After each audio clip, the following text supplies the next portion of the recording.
భగవద్గీత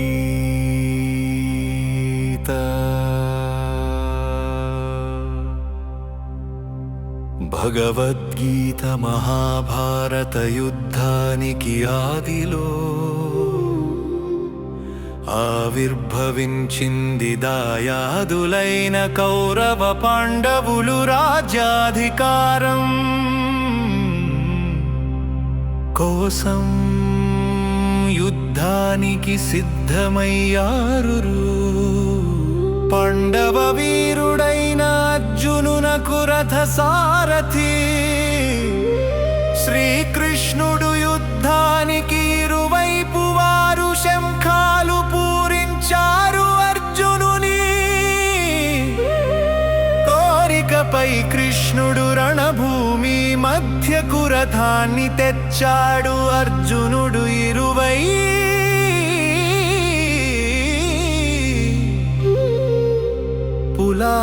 పరికించి చూడగా తన బంధువులు, గురువులు, స్నేహితులు కనిపించారు. వారిని చూచి అతని హృదయం వికలమైంది. రాజ్యం కోసం బంధుమిత్రులను చంపుకోవడం నిష్ప్రయోజనమనిపించింది. దిక్కుతోచని అర్జునుడు శ్రీకృష్ణుని నా కర్తవ్యమేమి అని అడిగాడు. అలా అర్జునునికి అతని రథసారథి శ్రీకృష్ణునికి మధ్య జరిగిన సంవాదమే భగవద్గీత.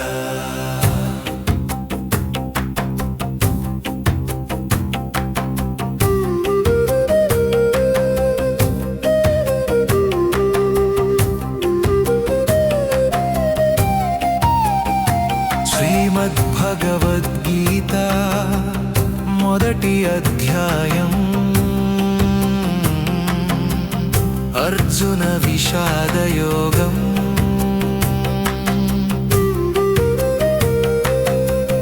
ధృతరాష్ట్రుడు పలికే యుద్ధకాంక్షతో నా పుత్రులు కౌరవులు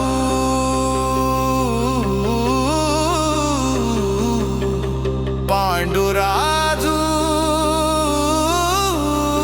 పుత్రులు పాండవులు ధర్మక్షేత్రమైన కురుక్షేత్రము చేరిరి. వారా యుద్ధ భూమిలో ఏమేమి చేసిరి సంజయ. సంజయుడు పలికే యుద్ధరంగమున వ్యూహాత్మకముగా నిలిపిరి. తమ సైన్యమును పాండవులు అది చూచిన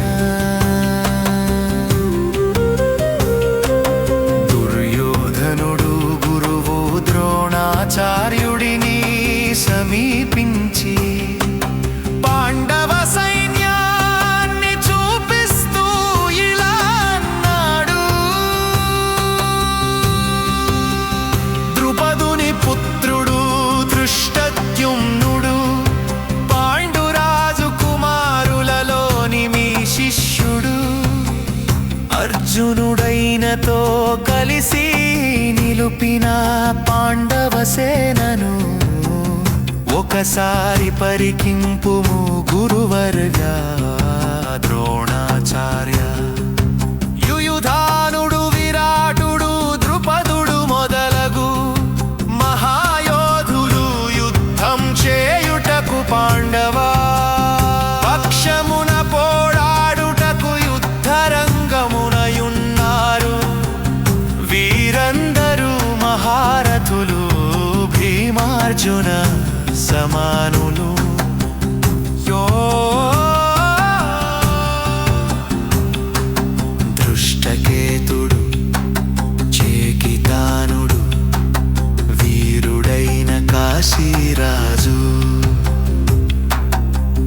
సుజిత్తు కుంతి భోజుడు మరియు శైవ్యుడు వీరందరూ ఉత్తమ పురుషులు. పాండవుల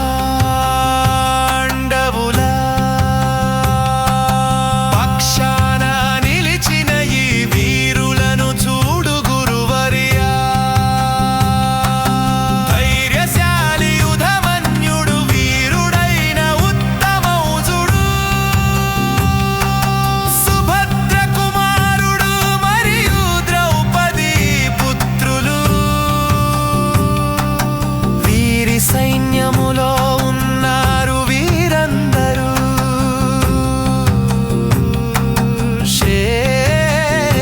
శ్రేష్టమైన యుద్ధ వీరులే. గురువర్యా ద్రోణాచార్య శత్రువీరులను ఇప్పటి వరకు తెలిపినాను. మన ప్రక్కనున్న వీరులను గురించి తెలిపెదను. మన నాయకులందరూ అత్యంత యోగ్యమైన వారు. మీ ఎల్గుకకై తెలుపుచున్నాను. ఓ మనోత్తమా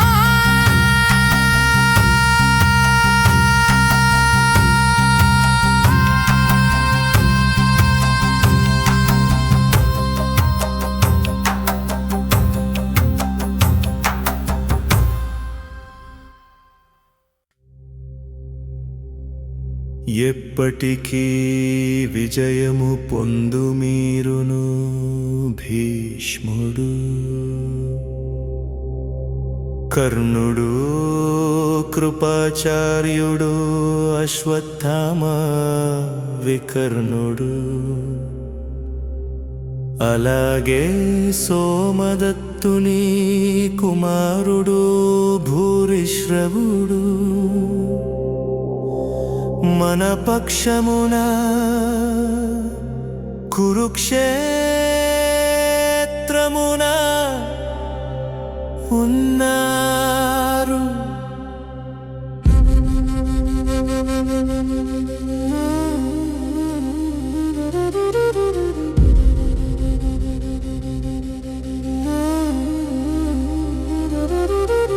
యుద్ధ విద్యలో ప్రావీణ్యము కల వీరులెందరో తమ ప్రాణములు నా కొరకర్పించుటకు వివిధ రకాల ఆయుధములు కలిగి ఈ యుద్ధరంగమున సిద్ధముగానున్నారు. భీష్మ పితామహుడిచే రక్షింపబడుతున్నా మన సైనిక బలం అపరిమితమైనది. భీముడిచే రక్షింపబడుచున్న శత్రు సైన్యం పరిమితమైనది కావున కౌరవ విజయం తథ్యం.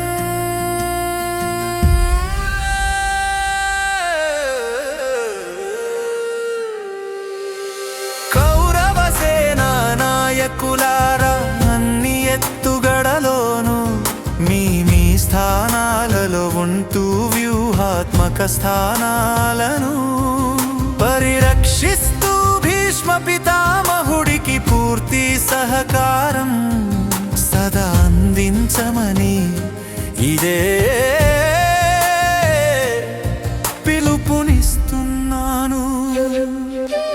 ప్రతాపవంతుడైన కురు వృద్ధుడు మహోన్నత మూల పురుషుడైన భీష్మ పితామహుడు సింహంలా గర్జించి తన శంఖాన్ని పెద్ద శబ్దంతో పూరిస్తూ దుర్యోధనుడికి హర్షమును కలుగచేసి తన ధర్మాన్ని నిర్వర్తిస్తానని మనవడికి వాగ్దానం చేశాడు. వెంటనే ఖములు డోళ్ళు క్రంకాలు భేరీలు కొమ్ము వాయిద్యములు ఒక్కసారిగా మ్రోగినవి.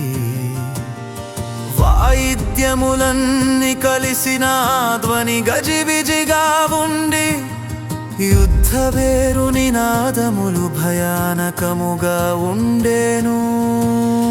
అప్పుడు దిరి తమ దివ్య శంఖాలను కృష్ణార్జునులు తెల్లటి గుర్రాలు పూంచిన అద్భుత రథం నుండి కౌరవుల కోలాహలం చూసి పాండవ సైన్యంలోని వీరులు రెట్టించిన ఉత్సాహంతో సమర నినాదాలు చేశారు. అందరి మనసు ఇంద్రియముల సర్వోన్నత అధిపతి హృషికేశుడు పాంచజన్యం అనబడే శంఖాన్ని పూరించాడు. ధనాన్ని జయించగలిగిన విజయుడు దేవదత్తాన్ని పూరించాడు. పుండ్రకమనే మహాశంఖాన్ని భీమకర్ముడైన వృకోదరుదారు.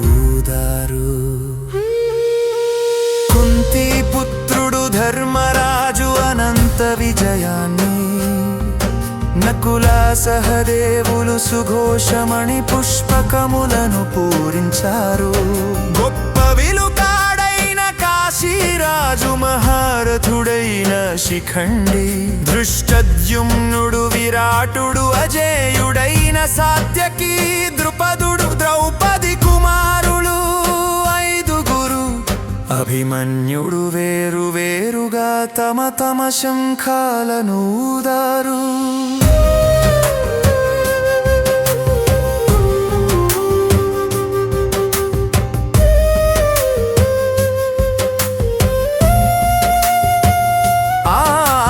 భీకరమైన శబ్దానికి భూమి ఆకాశములు దద్దరిల్లెను. పాండవ సైన్యం పూరించిన శంఖనాద శబ్దం కౌరవ సైన్య గుండెలను బ్రద్దలు చేసెను. మీ తనయులు ఓటమి భయానికి లోనయ్యారు.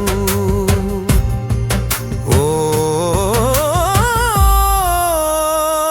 ధృతరాష్ట్ర,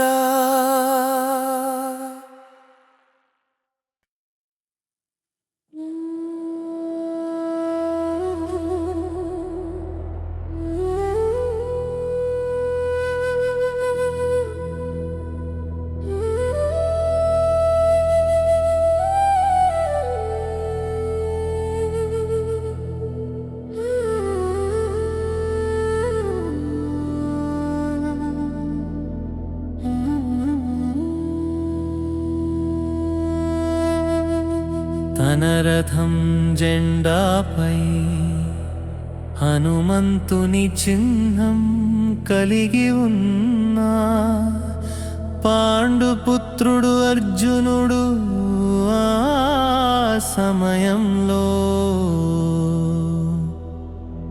తన ధనుస్సుని తీసుకుని కౌరవులను చూసి అర్జునుడు శ్రీకృష్ణుడితో ఇలా అన్నాడు. ఓ రాజా,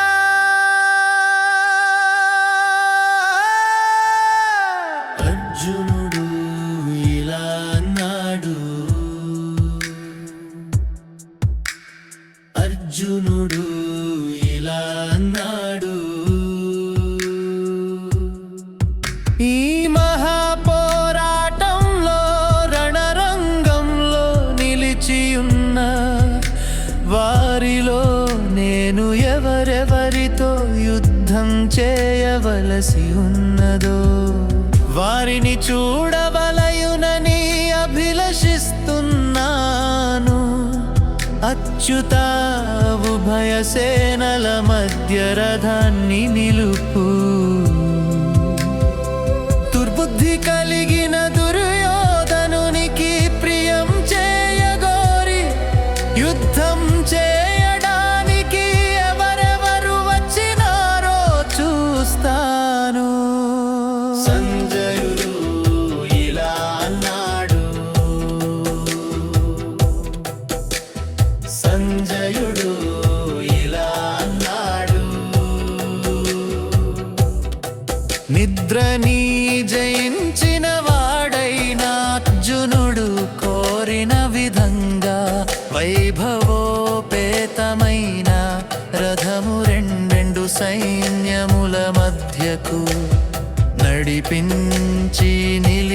శ్రీకృష్ణుడు ధృతరాష్ట్ర భీష్ముడు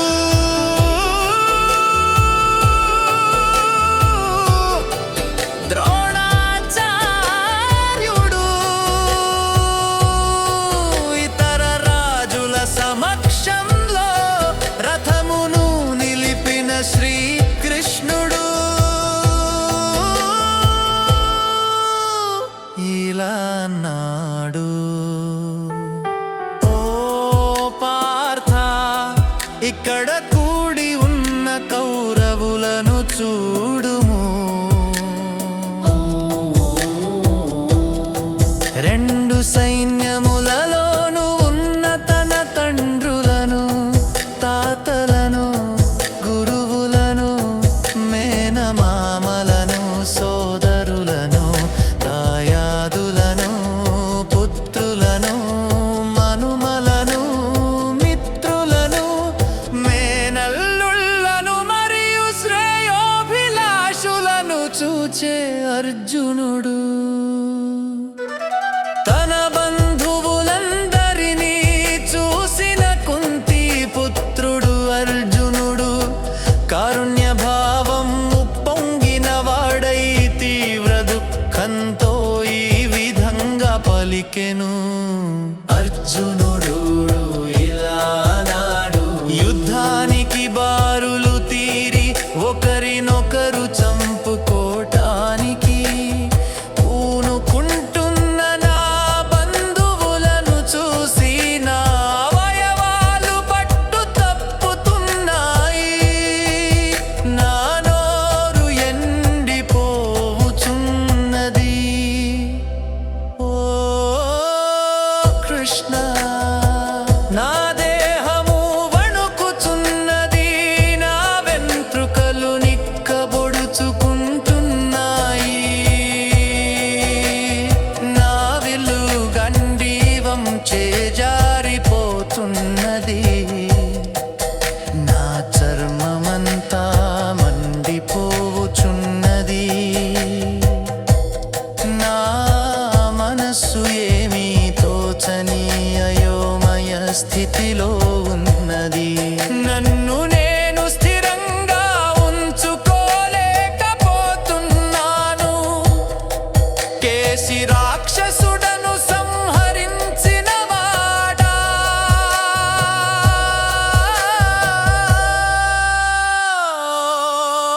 కృష్ణ, అంతటా శుభ శకునములే కనపడుతున్నాయి.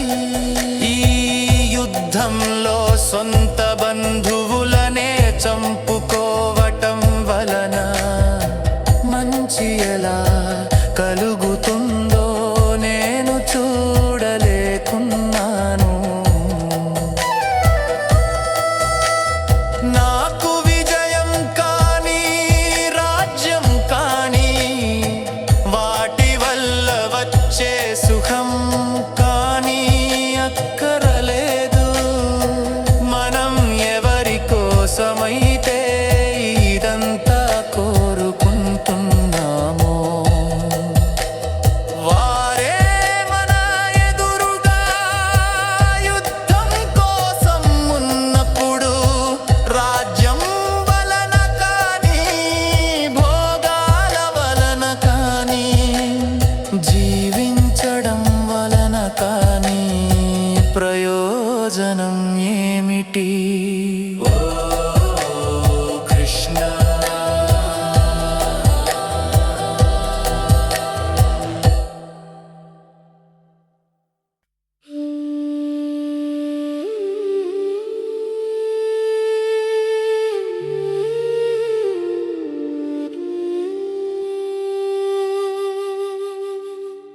ఆచార్యులు, తండ్రులు, పుత్రులు, అలాగే తాతలు, మేనమామలు, మామలు, మనుమలు, బావమరుదులు, వియంకులు, తమ ధన ప్రాణములు పణంగా పెట్టినారు. వారు దాడి చేసినను వారిని సంహరించెను.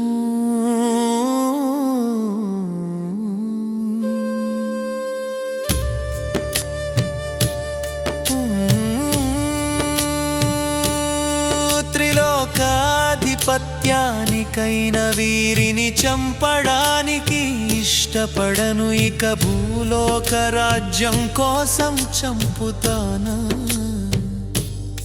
మధుసూదన. ధృతరాష్ట్ర కుమారులను చంపడం వలన మనకి ఏమి సంతోషం కలుగుతుంది? జనార్దన,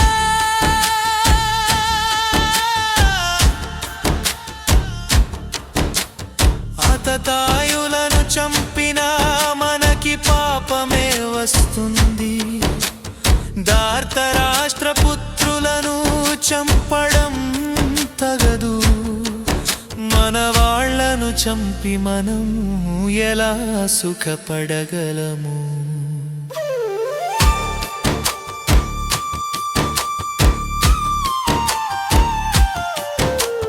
లోభం చేత తెలివి తప్పిన వీళ్ళు కులక్షయం వలన కలిగే దోషాన్ని, మిత్రద్రోహం వలన కలిగే పాపాన్ని చూడలేకపోయినప్పటికీ కులక్షయం వలన ఏర్పడే దోషాన్ని తెలిసిన మనము ఈ పాపం నుండి ఎందుకు తొలగకూడదు? జనార్దన, కులక్షయం వలన సనాతనమైన ధర్మం నశిస్తుంది. ధర్మం నశించినప్పుడు యావత్ కులం అధర్మం వైపు తిరుగుతుంది. అధర్మం వ్యాపించడంతో కుల స్త్రీలు చెడిపోదురు. కుల స్త్రీలు చెడితే వర్ణ సంకరం ఏర్పడుతుంది. అవాంఛిత సంతానం కలుగును. ఓ కృష్ణ,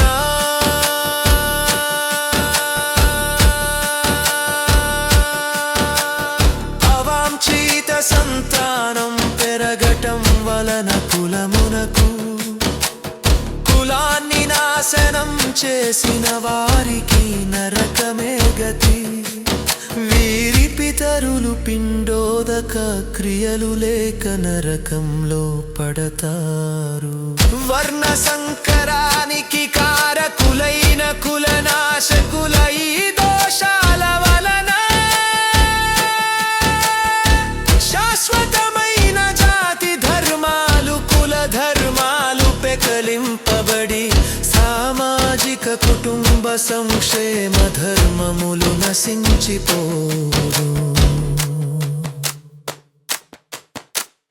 కులాచారములను నాశనం చేసిన వారు కలకాలం నరకలోనే ఉందురని విన్నాము. ఓ జనార్దన, అకట రాజ్య కోసం బంధువులనే చంపటానికి సిద్ధపడ్డాము. మనం ఎంతటి మహాపాపానికి ఒడిగడుతున్నాం.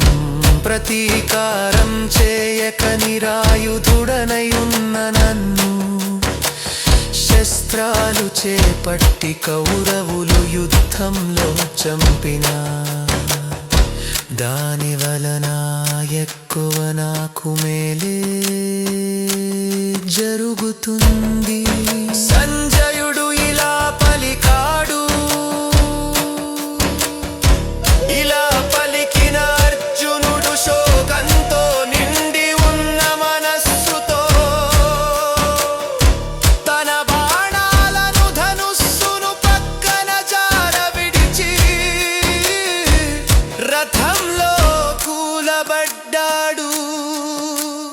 శ్రీమద్ భగవద్గీత మొదటి అధ్యాయం అర్జున విషాద యోగం.